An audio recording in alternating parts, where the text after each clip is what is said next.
balik sumpah yang menggemparkan Nusantara, terukir kisah seorang Mahapati yang namanya melegenda. Inilah kisah Gajah Mada, sang pemersatu. Dialah sosok di balik Sumpah Palapa yang menjadi filsafah bangsa Indonesia hingga abad modern ini. Seluruh Nusantara akan disatukan di bawah satu panji. Itulah Sumpah Palapa, janji agung dari seorang Mahapati legendaris bernama Gajah Mada. Siapa sebenarnya sosok Gajah Mada? Dialah pahlawan penyatu Nusantara. Seorang Gajah Mada bukanlah seorang ambisius yang haus kekuasaan, adalah panglima yang tak gentar, yang lahir di bawah naungan kerajaan Majapahit yang megah. Dan dialah sosok yang namanya tercatat abadi dalam sejarah. Pati Gajah Mada terkenal dengan sumpah palapanya yang terkenal. Ia bersumpah tidak akan menikmati rempah-rempah dan kemewahan duniawi sebelum berhasil menyatukan Nusantara di bawah kekuasaan Majapahit. Asal-usul Gajah Mada masih menjadi misteri dan perdebatan di kalangan sejarawan, karena sumber-sumber sejarah yang ada tidak memberikan kepastian. Ada beberapa versi yang berbeda mengenai kelahirannya, antara lain lahir di Bali. Beberapa naskah kuno seperti Kitab Usana Jawa menyebutkan Gajah Mada lahir di Bali, lahir di Jawa Timur. Ada dugaan ia berasal dari daerah di Jawa Timur seperti Lamongan atau Trawulan, Mojokerto. Ada juga yang berpendapat bahwa Pati Gajah Mada lahir tanpa orang tua. Beberapa mitos mengatakan ia terlahir dari buah kelapa sebagai penjelmaan dewa. Meski demikian, fakta yang pasti adalah Gajah Mada memulai karirnya sebagai prajurit Bayangkara pada masa kerajaan Majapahit. Gajah Mada secara resmi diangkat menjadi Patih Amangkubumi Majapahit pada tahun 1334 setelah berhasil menumpas pemberontakan Keta dan Sadeng.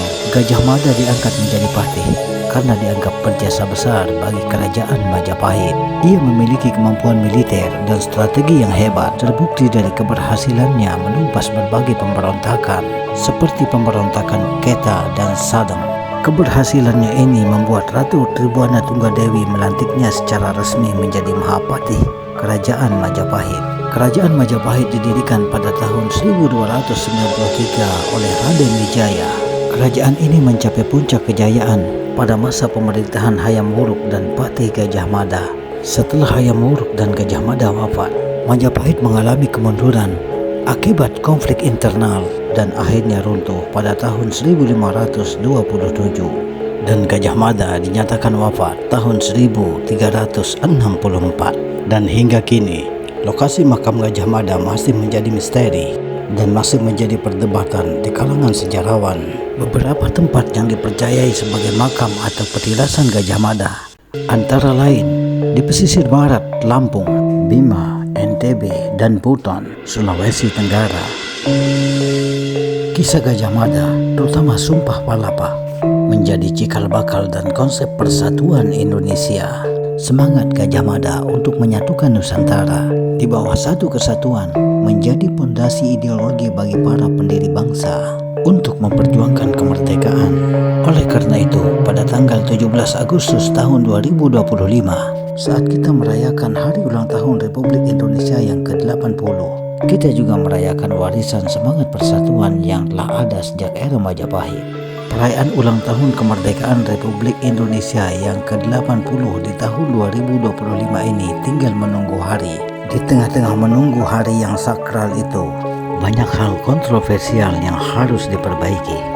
Di saat logo Garuda dan Merah Putih dipersiapkan untuk menyambut hari ulang tahun kemerdekaan Republik Indonesia yang ke-80, di mana logo One Piece atau bajak laut justru digunakan sebagai vokat logo atau logo saku. Ada juga pengibaran bendera dengan logo One Piece atau bajak laut, merupakan logo dengan konteks kontroversial di tengah-tengah kekisruhan Indonesia. Bukankah Indonesia sedang berbenah diri menuju Indonesia yang bersih dalam berbagai macam permasalahan yang dihadapi? Di tahun 2025 ini, rakyat Indonesia menantikan kemerdekaan dan kebebasan hakiki, kebebasan berpendapat, kebebasan dari kolusi, korupsi, dan nepotisme. Jika setiap rakyat yang berani menyuarakan kebenaran justru diancam dengan hukuman, maka sejatinya kita masih jauh dari kemerdekaan yang hakiki. pengibaran bendera atau menggunakan pocket logo atau logo saku dengan menggunakan one face atau bajak laut di bulan kemerdekaan ini merupakan tindakan yang kurang beretika dan dapat memicu kontroversi dan perpecahan. Maka kolusi atau dinasti kekuasaan, nepotisme kekuasaan, pembungkaman media, intervensi kebebasan berpendapat dengan suara kritis terhadap alumni, aktivis dan para ulama, persekusi dan kriminalisasi. Maka korupsi, kolusi, nepotisme, intervensi, persekusi, kriminalisasi merupakan bentuk perbuatan yang dapat mengurangi nilai kemerdekaan hakiki. Sebagai rakyat Indonesia, di acara ulang tahun kemerdekaan Republik Indonesia yang ke-80, di tahun 2025, kemerdekaan hakiki itu segera terwujud.